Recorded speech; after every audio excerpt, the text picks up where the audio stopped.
अस्सलाम वालेकुम जी जनाब, हाज़िर हैं हम ज़ारा ऑफिशियल पे और मैं हूँ ज़ुबैदा परवीन। मेरे साथ आने लगा है गुलाम हैदर। आज जुमे का दिन है, माशाल्लाह बहुत अच्छा गुजरा है हमारा।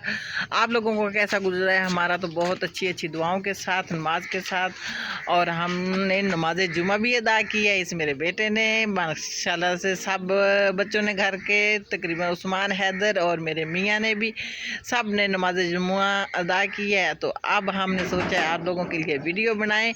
तो आप लोगों का आज जुमे का दिन कैसा गुजरा है ये भी बताइएगा, और ये भी बताइएगा कहाँ कहाँ से हमें देख रहे हैं। और मेरे चैनल को सब्सक्राइब ज़रूर कर लीजिएगा अगर अब तक नहीं किया तो। अगर लाइक नहीं किया तो बेल लाइक का बटन ज़रूर दबाए ताकि हमारी आने वाली नई वीडियो आप तक पहुंच सके। तो आज मेरा बेटा गुलाम हैदर कल सूरह मुज़म्मिल की तिलावत की थी, तो उससे आगे का हिस्सा आज तिलावत करेगा इंशाल्लाह आप लोगों के लिए। तो आप लोगों का फ़र्ज़ बनता है वीडियो को लाइक किया करें, चैनल को सब्सक्राइब करें। तो आज की वीडियो शुरू करते हैं। चले भी गुलाम हैदर। अऊज़ु बिल्लाहि मिनश शैतानिर रजीम, बिस्मिल्लाहिर रहमानिर रहीम। इन्ना अरसलना इलैकुम रसूलन शाहिदन अलैकुम कमा अरसलना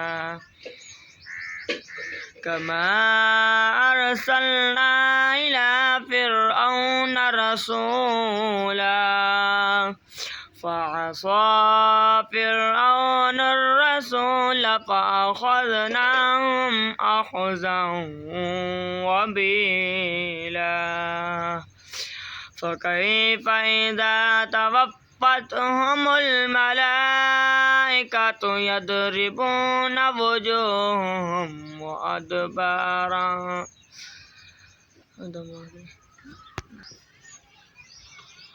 فكيف تكفرون إذا توفتهم الملائكة فكيف إن كفرتم يوما يجعل الولدان شيبا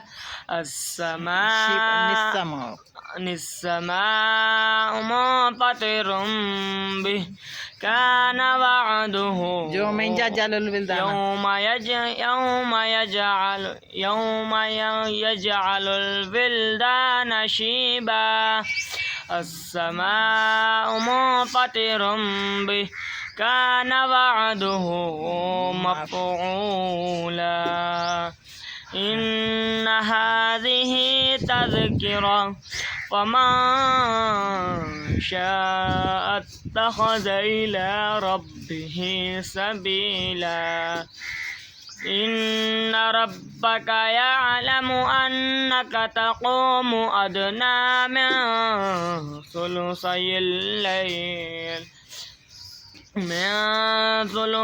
الليل ونصفه وثلثه وطائفة من الذين معك जज़ाकल्लाह माशाल्लाह जी। आज थोड़ा सा मेरा बेटा बीच में से भूल गया था, तो इसलिए गलती की माज़रत। आप लोग भी इसको माफ़ कर देना, क्योंकि अभी तो ये जारी है इसका सफ़र माशाल्लाह। अभी कौन सा गर्दान इसने किया है, अभी तो सिर्फ सबक सुना रहा है कारी माशाल्लाह ये पढ़ रहा है। तो आप लोग दुआ करें, अपनी दुआओं में याद रखा करें मेरे बेटे को और हमें। तो आज की हमारी ये वीडियो कैसी लगी आप लोगों को कमेंट बॉक्स में ज़रूर बताइएगा। चैनल को सब्सक्राइब करना मत भूलिएगा। तो मिलते हैं फिर कल इसी वक्त इसी जगह पे, यानी कि शतूत के नीचे माशाल्लाह। तो फिर दोबारा मिलेंगे। कल तक के लिए हमें दीजिए इजाज़त, मुझे और कारी गुलाम हैदर को। तब तक अल्लाह हाफिज़।